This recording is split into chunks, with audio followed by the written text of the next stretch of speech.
रामकृष्ण हरी सर्वांना. आज आपण दिवस 17वा त्याच्या 30 ओव्या वाचणार आहोत. मागच्या रेकॉर्डिंगमध्ये आपण ओवी क्रमांक 76 पर्यंत आलो होतो, अध्याय 3च्या. आता तिथून पुढं श्लोक 8वा. वक्रतुंड महाकाय सूर्यकोटि समप्रभा निर्विघ्नं कुरु मे देव सर्वकार्येषु सर्वदा. अलंकापुरी पुण्यभूमी पवित्र हृदयनादतो ज्ञानराजा सुपाद्र तया आठविता महापुण्य राशी. नमस्कार श्लोक 8वा. नियतं कुरु कर्मत्वं कर्मज्यायो ह्यकर्मणः शरीरयात्रापि च तेन प्रसिद्धेद कर्मणः. मनशी नैष्कर्म्य व्हावे तर्येथ ते न संभवे आणि निषिद्ध केवी रहाटावे विचारी पा. म्हणून जे जे उचित आणि अवसरे करुणे प्राप्त ते कर्म हेतु रहित आचार तू. पार्था आणि काही एक नेनसी तू हे कवतिक. जे ऐसे कर्म मोचक आपैसे असेल देखे अनुक्रमाधारे स्वधर्म जो आचरे तो मोक्षतेने व्यापारे निश्चित पावे. यज्ञार्थात कर्मेण्यत्र लोकायं कर्मबंधनाः तदर्थ कर्म कौंतेय मुक्त संग समाचार. स्वधर्म जो बापा तोची नित्य जाणपा मनोनी वर्तता तीच पापा संचारू नाहे. हा निज धर्म जे सांडे कुकर्मी रती घडे तेची बंधू फळे संसारिको. म्हणून स्वधर्मानुष्ठान ते अखंड यज्ञ याचना जो करितया बंधन काहीच नाही. हा लोक कर्मे बांधिला जो परतंत्र भूतला जो तो नित्य यज्ञाचे चुकला म्हणून या. आता यांची विषयी पार्था तुझ सांगेन एक मी कथा. जय सृष्ट्यादी संस्था ब्रह्मेणी केली सहयज्ञाः प्रजाः सृष्टवा पूर्ववाच प्रजापतिः अनेन प्रसविषध्वमेश व्योऽवस्ति षष्टकामधुक.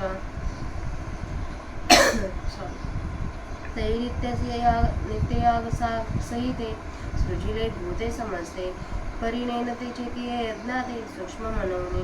ते वेळी प्रजा विनवली ब्रह्मा देव आश्रय कायताम. तव म्हणे तो कमळ जन्म भूता प्रती तुवा वर्ण विशेष वशे आम्ही हा स्वधर्म चिविलासे. याते उपासा मग आपैसे कामाप्रती तुम्ही व्रते नियमून करावे शरीरात न फिरावे दुरिकेही न वचावे तीर्थासे गा. योगाधिक साधने साक्षांश आराधने मंत्रयंत्र विधाने जनी करा. देवातांतरा न भजावे हे सर्वथा काही न करावे. तुम्ही स्वधर्म यज्ञ जावे अनायासे अहेतुके चित्ते अनुष्ठापाय याते. पतिव्रता पतिते जिया परी तैसा स्वधर्म रखो मखो हाची सेव्य तुम्हा ऐको. ऐसे सत्य लोक नायको मनता झाला देखा स्वधर्माते भजाल तरी कामधेनु हा होईल. मग प्रजा होन संडील तुमते सदा.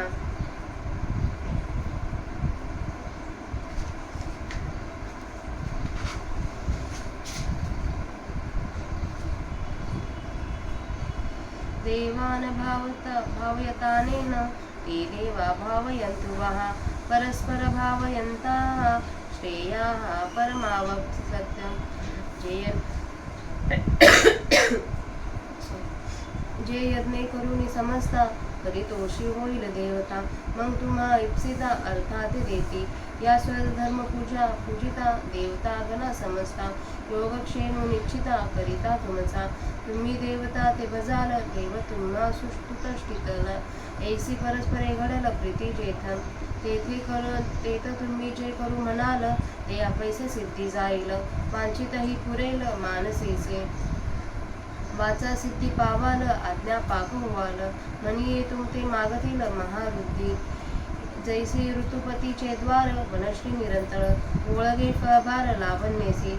इष्टान भोगान हि वो देवा दास्यन्ते यज्ञ भाविताः तदैतान प्रदायेभ्यो यो मूलं तेसेन एव सा तैसे सर्व मुखे सहित दैवची मूर्तमंत येईल देखा काढत तुम्हासाठी ऐसे समस्त भोग भरित होवाल तुम्ही अनार्थ जरी स्वधर्म कनिरत भरताल बापा का जागिया सकल संपदा जो अनुसरेल इंद्रिय मदा लुब्ध होऊन या स्वादा विषयांची या तीही अज्ञाभावी की सुरी जे हे संपत्ती दिली पुरी तया सोमार्गी सर्वेश्वरी न भजेल जो अग्निमुखी हवन न करील देवता पूजन प्राप्त वेळे भोजन ब्राह्मणांचे विमुख होईल गुरुभक्ती आदरू न करी अतिथी संतोषू नेदिल ज्ञाती आपुलिये ऐसा स्वधर्म क्रिया रहितू आदिलेपणे ब्रह्मत्व केवळ भोगासक्तू होईल जो तया मग पाव थोरू आहे जेणे ते हातीचे सकळ जाय देहा प्राप्त न लाहे भोग भोगू जैसे गतायुषे शरीरी चैतन्य वासू न करी पाणी दैवांचा घरी न आहे लक्ष्मी तैसा स्वधर्म जरू लोकला तरी सर्व सुखांचा थारा मोडला जैसा दीप सवे हरपला प्रकाशू जाय तैसी निजवृत्ती जेथ सांडे तेथ स्वतंत्र तैवस्ती न घडे ऐका प्रजा हो हे पुढे विरंची म्हणे म्हणवनी स्वधर्म जे सांडिल तयाधे काळू दंडिल चोरू म्हणील हरिल सर्वस्व तयाचे मग सकळ दोष भवंते दिवसोनी घेती तयाते रात्री समयी स्मशानाते होते जैशी तैशी त्रिभुवनीचे दुःख आणि नानाविध पातके दैन्य जात तितुके तेथेची वसे ऐसा होय तया उन्मत्ता मगन सुटे बापा रदता परिकल्पांत ही सर्वता प्राणीगण हो म्हणून निजवृत्ती हे न संडावी इंद्रिये भरळो नेदावी ऐसे प्रजा ते शिकवे चतुरानने जैसा जळ चारू जळ सांडे आणि तक्षणी मरण मांडे हा स्वधर्म तेने पाडे विसंबू नये म्हणून तुम्हा समजती आपुलेली या कर्मा उचिती निरत व्हावे पुढती मणिपत असे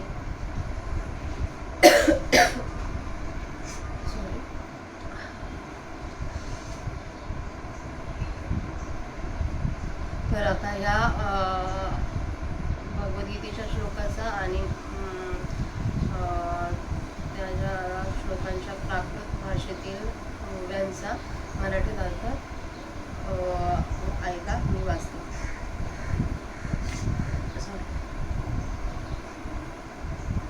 विहित असे जे कर्म ते तू करीत जा.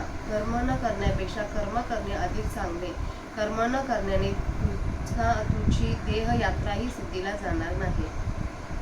कर्म टाकून देऊ असे म्हणशील तर विहित कर्म करणे टाकून कर्मातीत होणे देहधाऱ्यास संभवत नाही. आणि असे जर आहे तर मग शास्त्रबाह्य कर्माचे आचरण काय म्हणून करावे याचा तू विचार कर. म्हणून जे जे करणीय व प्रसंगानुसार प्राप्त झालेले कर्म आहे ते तू फलाशा सोडून करीत जा.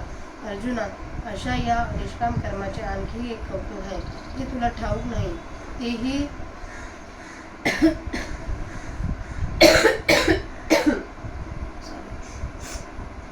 ते हे की असे अहंकार रहित व निष्काम बुद्धीने केलेले विहित नित्य व नैमित्तिक कर्म प्राण्यांना कर्मबंधनापासून आपोआप मुक्त करते. म्हणजे आपण जे कर्म अहंकार सोडून करतो ना ते कर्म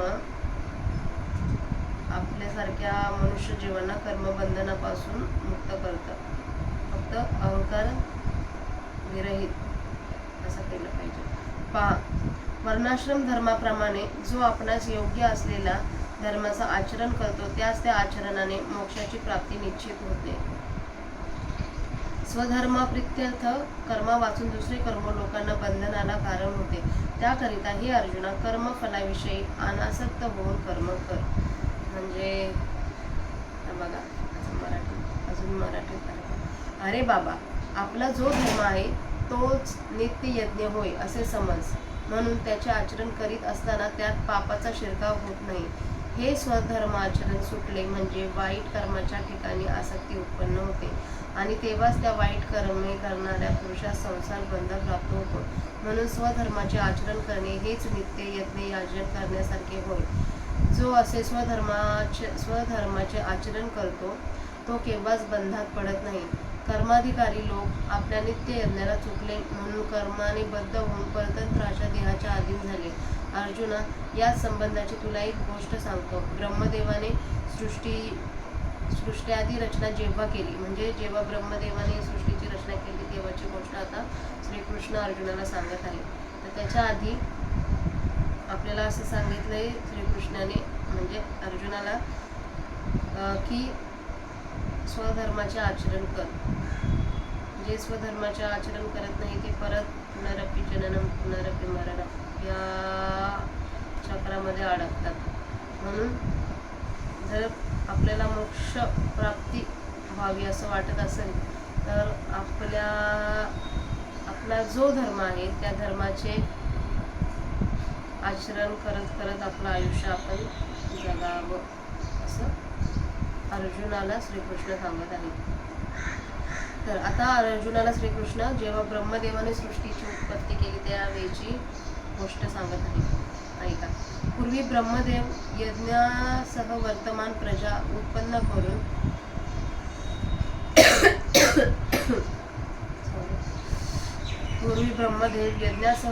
प्रजा उत्पन्न करून त्या प्रजेला म्हणाला की या यज्ञाच्या योगाने तुम्ही आपली अभयवृद्धी करून घ्या. हा तुमच्या इष्ट कामना पूर्ण करेल. जेव्हा नित्य यज्ञ कर्म सहित सर्व प्राणी त्याने उत्पन्न केले, म्हणजे ब्रह्मदेवाने उत्पन्न केले, परंतु यज्ञ म्हणजे कर्म सूक्ष्म असल्यामुळे ते प्राणी आपल्या कर्तव्य कर्मांना मुळीच जाणत नव्हते. त्यावेळी सर्व प्राण्यांनी ब्रह्मदेवाला विनंती केली की देवा, या लोकात आम्हाला आधार काय? तेव्हा ब्रह्मदेव लोकांना म्हणाले, तुम्हाला वर्णानुसार असा हा स्वधर्मच आम्ही सांगितला आहे. याचे आचरण करा, म्हणजे तुमच्या मनातील इच्छा आपोआप पूर्ण होतील. याखेरीज तुम्हाला आणखी व्रते व नियम करण्याची जरुरी नाही, शरीराला पीडा देण्याची जरुरी नाही व दूर कोठे तीर्थाला जाण्याचे कारण नाही. म्हणजेच ब्रह्मदेवाने त्यावेळेस त्या प्रजेला सांगितलं की तुम्ही तुमच्या वर्णानुसार तुम्हाला जो स्वधर्म सांगितला आहे त्याचे मनापासून आचरण करा, तर तुमच्या मनोवांछित इच्छा सर्व पूर्ण होतील आपोआप. त्यासाठी तुम्हाला वेगळे व्रते करण्याची गरज नाही आणि शरीराला पीडा देण्याची गरज नाही आणि दूर कोठे तीर्थाला जायची गरज नाही. योग वगैरे साधने, कामनायुक्त आराधना अथवा मंत्र तंत्र इत्यादींचे अनुष्ठान कदाचित कराल तर करू नका. स्वधर्म सोडून अन्य देवतांस बजावायचे कारण नाही. हे सर्व करण्याचे मुळीच कारण नाही. तुम्ही सहजगत्या प्राप्त झालेला स्वधर्माचरण रूप यज्ञ करावा. ज्याप्रमाणे पतिव्रता आपल्या पतीला एकनिष्ठतेने भजते त्याप्रमाणे तुम्ही कोणताही हेतू न धरता याचे आचरण करा. अशा रीतीने तुम्हाला हाच एक स्वधर्मरूपी यज्ञ आचरण करण्यास योग्य आहे. याप्रमाणे सत्य लोकांचा अधिपती ब्रह्मदेव प्रजेला म्हणाला. पहा, स्वधर्माचे जर आचरण कराल तर हा धर्म कामधेनूप्रमाणे इच्छा पुरवणारा होईल. मग लोक हो, ही स्वधर्मरूपी कामधेनू तुम्हाला नेहमी सोडणार नाही. सॉरी.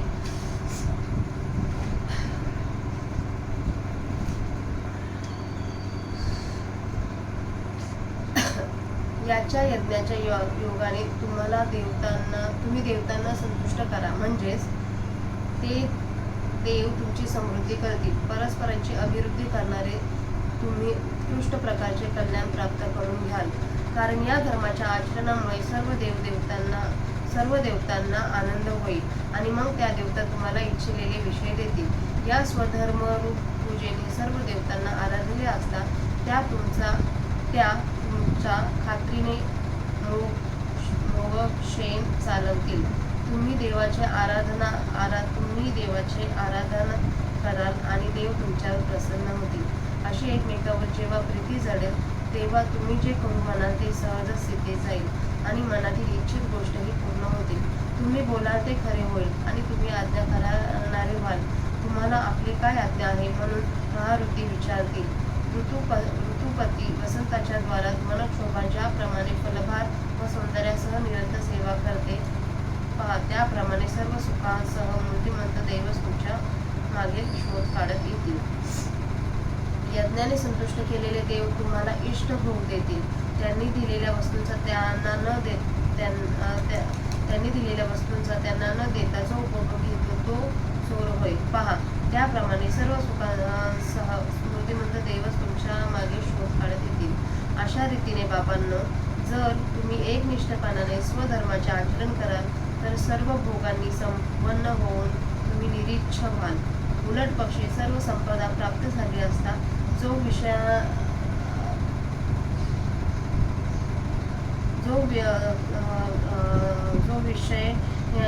विषयांच्या गोडीला लुब्ध होऊन उन्मत्त इंद्रिय असे सांगतील तसे वागतो. यज्ञाने संतुष्ट होणाऱ्या त्या देवाने जी ही पूर्ण संपत्ती दिली आहे त्या संपत्तीच्या योगाने स्वधर्म मार्गाने जो परमेश्वरास भजणार नाही तो अग्नीच्या मुखात हवन करणार नाही अथवा देवतांचे आराधन करणार नाही किंवा योग्य वेळी ब्राह्मणांना भोजन देणार नाही, जो गुणभक्तीला पाठमोरा होईल, अतिथीचा मान करणार नाही व आपल्या जातीला संतोष देणार नाही, अशा रीतीने जो आपल्या धर्माचे आचरण टाकून आणि संपन्नतेने उन्मत्त होऊन केवळ भोगामध्ये गढून जाईल, मग त्याला मोठा धोका आहे. तो असा की त्याच्याजवळ असलेले सर्व ऐश्वर्य नाहीसे होईल. हे पहा, मिळवलेले भोग सुद्धा त्याला भोगाव्यास मिळणार नाही. जसे आयुष्य संपलेल्या शरीरात प्राण राहत नाही किंवा देवहीनाच्या घरात लक्ष्मी राहत नाही, जसा दिवा मानवल्याबरोबर त्याचा प्रकाश नाहीसा होतो, असा धर्म जर लुप्त झाला तर सर्व सुखांचे आश्रयस्थान नाहीसे होईल. याप्रमाणे आपला आचार जेथे सुटतो त्या ठिकाणी आत्मस्वातंत्र्य राहत नाही. प्रजा हो, हे नीट ऐका, असे ब्रह्मदेव म्हणाला. म्हणून आपला धर्म जो टाकेल त्याला यमधर्म शिक्षा करेल व तो केवळ चोर आहे असे समजून त्याचे सर्वस्व हिरावून घेईल. रात्रीच्या वेळी ज्याप्रमाणे पिशाचे स्मशान व्यापून टाकतात त्याप्रमाणे मग सर्व पापे त्याला घेरतात. त्याप्रमाणे त्रैलोक्यात असणारी सर्व दुःखे आणि अनेक प्रकारची पापे व दैन्य त्याच्याजवळ राहतात. त्या उन्मत्त मनुष्याची अशी स्थिती होते. आणि मग प्रजा हो, कितीही आक्रोश केला तरी कल्पाच्या अंतापर्यंत त्यातून मुळी सुटका होत नाही. म्हणून स्वधर्माचरण सोडू नये, इंद्रियांना भलत्याच मार्गाला जाऊ देऊ नये, असे ब्रह्मदेवाने प्रजेला उपदेश केला. ज्याप्रमाणे माशांना पाण्याचा वेळ झाला की त्यालाच क्षणी मरण घेते, त्याप्रमाणे स्वधर्माचरणाच्या त्यागाने मनुष्याचा नाश होतो. म्हणून त्याने या स्वधर्माच्या आचरणाला सोडू नये. म्हणून तुम्ही सर्वांनी आपापल्या विहित कर्माचरणामध्ये तत्पर असावे, हेच वारंवार सांगणे आहे. तर अशा प्रकारे आजच्या 30 ओव्या वाचून झाल्या आहेत.